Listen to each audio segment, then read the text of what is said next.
Welcome back to the channel. Tonight we delve into the dark corners of our world, exploring the raw terror that lurks just beyond the veil of reality. We have two very unsettling, true scary stories that will send chills down your spine. These are not tales for the faint of heart. The shadows grow longer, the air grows colder, and the boundary between our world and the next thins. Are you brave enough to face the darkness? Make sure to turn off the lights and get comfortable, because these tales are not for the faint of heart. Tonight, we journey into the heart of fear itself. Our first story takes us to a quiet suburban home, much like yours or mine. Imagine, if you will, a young woman named Sarah, home alone on a night like this. The wind howls outside, rattling the windows, and rain beats against the glass. A relentless symphony of nature's fury. Sarah tries to ignore the storm, seeking comfort in a book, but a prickling sensation at the back of her neck tells her she is not alone. She tries to shake off the feeling, attributing it to an overactive imagination, fueled by the stormy night. But deep down, a seed of unease has been planted. She gets up to make herself a cup of tea, hoping to soothe her nerves. As she waits for the kettle to boil, she glances at the darkened hallway leading to her bedroom, her heart pounding in her chest. The hair on her arm stands on end. She sees it then, a fleeting shadow, a flicker of movement at the edge of her vision. Was it just the wind playing tricks on her? Or was there something there in the darkness? She tells herself it's nothing, a trick of the light, but she can't shake the feeling of dread that has settled over her. She returns to her book, but the words swim before her eyes. Every creak of the floorboards, every sigh of the wind sends a jolt of fear through her. Hours crawl by, each one an eternity. Just when she thinks she might be able to relax, she hears it, a soft, almost imperceptible sound coming from downstairs. It's a sound she can't quite place, but it sends shivers down her spine. Fear lending her a sudden burst of courage, Sarah decides to investigate. She grabs a heavy iron poker from beside the fireplace, her hand trembling around the cold, hard metal. As she descends the stairs, each step seems to echo in the silence. The floorboards groan beneath her feet, the sound amplified in the stillness of the house. The living room is bathed in darkness, the only light coming from the streetlights filtering in through the gaps in the curtains. She strains her ears, listening for any sound, her heart pounding against her ribs. And then she sees it again, the shadow. This time there is no mistaking it. It's standing in the doorway of the living room, a tall, imposing figure shrouded in darkness. Sarah freezes, her breath catching in her throat. She can't make out any features, just the vague outline of a man, tall and menacing. She raises the poker, her only weapon, her voice a choked whisper. "Who's there?" The figure doesn't move. It just stands there, a silent sentinel in the darkness, its presence radiating an aura of malice that sends chills down her spine. Sarah takes a step back, her grip tightening on the poker. "Answer me!" she cries out, her voice trembling. The figure takes a step towards her, and Sarah can feel the blood draining from her face. She can't breathe, can't think, can't move. She's paralyzed with fear. Then, as quickly as it appeared, the figure vanishes. One moment it was there, a terrifying silhouette against the darkness, and the next it was gone. Sarah stands there for what feels like an eternity, her heart pounding, her breath coming in ragged gasps. The silence in the house is deafening. She searches every nook and cranny, every shadow and corner, but the mysterious figure is nowhere to be found. Was it all in her head? A figment of her imagination fueled by the storm and her fear? Or had something truly sinister invaded the sanctity of her home? As the first rays of dawn pierce through the darkness, Sarah is left with more questions than answers. The experience leaves an indelible mark on her psyche, a haunting reminder that some things cannot be explained. To this day, Sarah can't shake the feeling that she was not alone that night. The memory of the shadowy figure still haunts her dreams, a chilling testament to the unseen forces that lurk in the darkness. Our next story takes us to a picturesque New England town where a young family, the Harpers, move into an old Victorian house with hopes of a fresh start.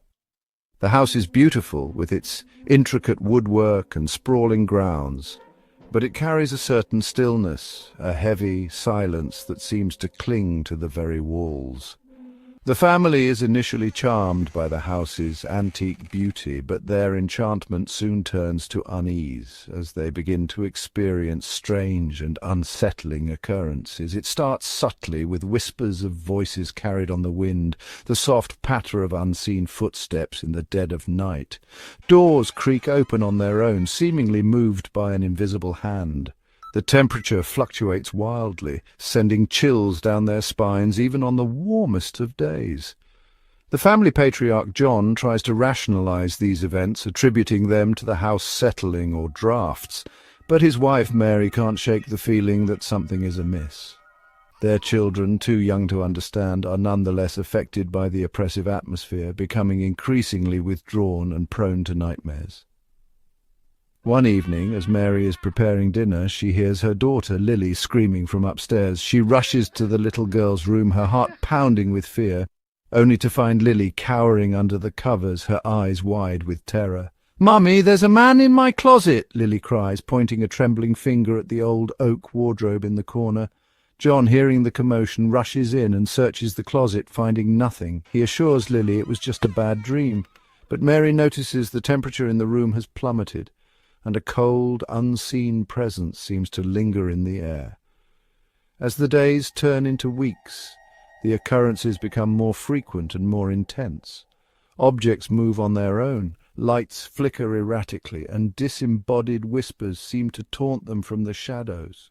One night John awakens to the sound of mournful cries coming from the attic. He grabs his flashlight and cautiously makes his way upstairs, his heart pounding in his chest. As he pushes open the heavy attic door, a musty smell assaults his nostrils, and he's met with a wall of cold air that seems to suck the breath from his lungs.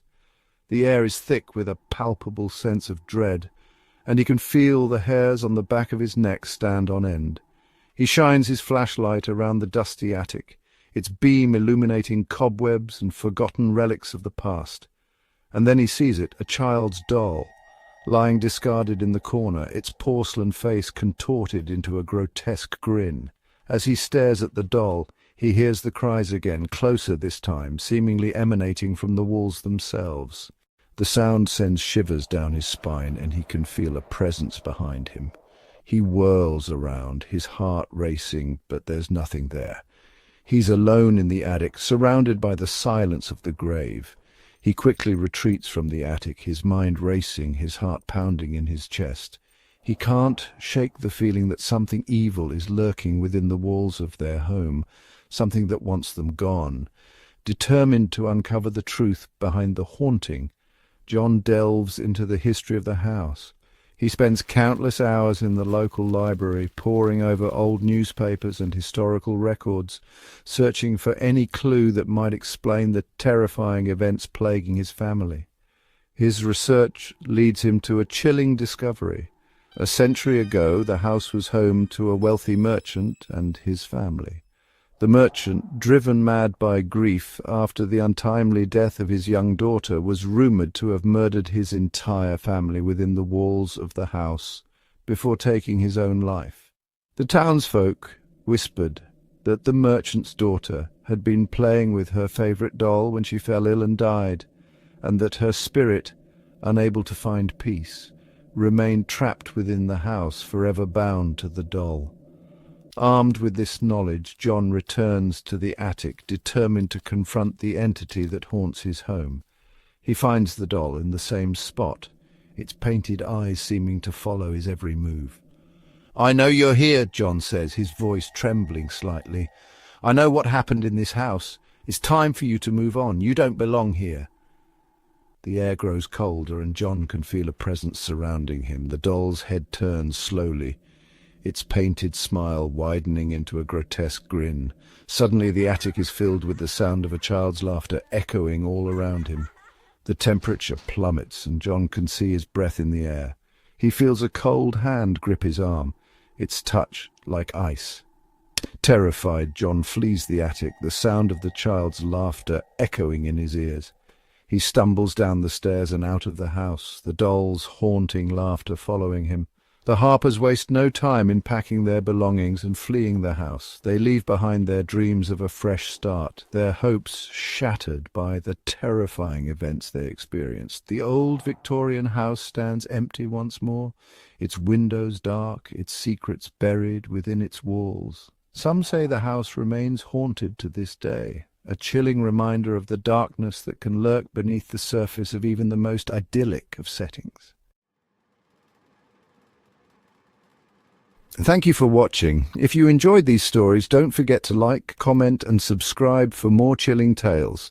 And remember, sometimes the scariest stories are the ones that are true. Sleep tight and remember to keep a light on tonight. You never know what might be lurking in the shadows. Until next time, sweet dreams.